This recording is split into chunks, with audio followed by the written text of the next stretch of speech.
అత్యాధునిక టెక్నాలజీతో నడుము మరియు వెన్నునొప్పికి treatment. Tejas spine care, Somajiguda, Sainikpuri, Gachibowli. Jubilee Hills BRS MLA Maganti Gopinath అంతిమ యాత్ర హైదరాబాద్లోని మాదాపూర్లో ఆయన నివాసం నుంచి ప్రారంభమైంది.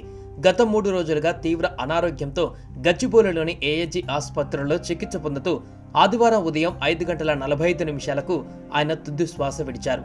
మాగంటి గోపీనాథ్ పార్థివ దేహాన్ని మాదాపూర్లోని ఆయన నివాసానికి తరలించారు.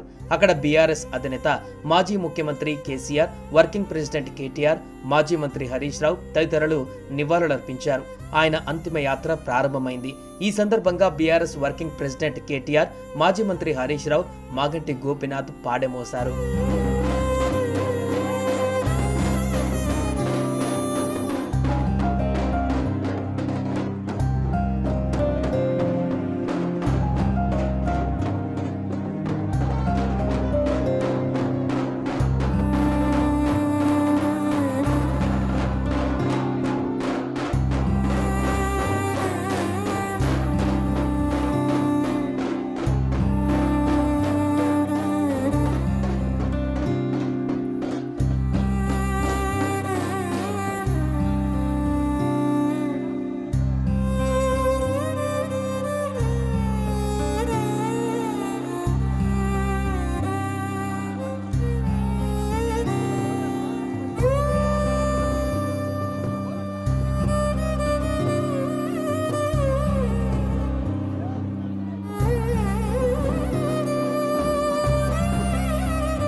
ప్రభుత్వం ఆయన అంతిమ సంస్కారాలను అధికారిక లాంఛనాలతో నిర్వహించనున్నట్టు ప్రకటించింది.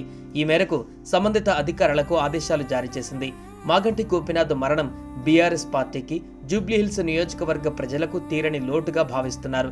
మాగంటి గోపీనాథ్ 2014, 2018, 2023 శాసనసభ ఎన్నికలలో జూబ్లీహిల్స్ నుంచి వరుసగా విజయం సాధించి హ్యాట్రిక్ ఎమ్మెల్యేగా నిలిచారు.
సుమన్ టీవీలో మీ పర్సనల్ అండ్ బిజినెస్ ప్రమోషన్స్ కోసం కింది నెంబర్కి కాంటాక్ట్ చేయండి.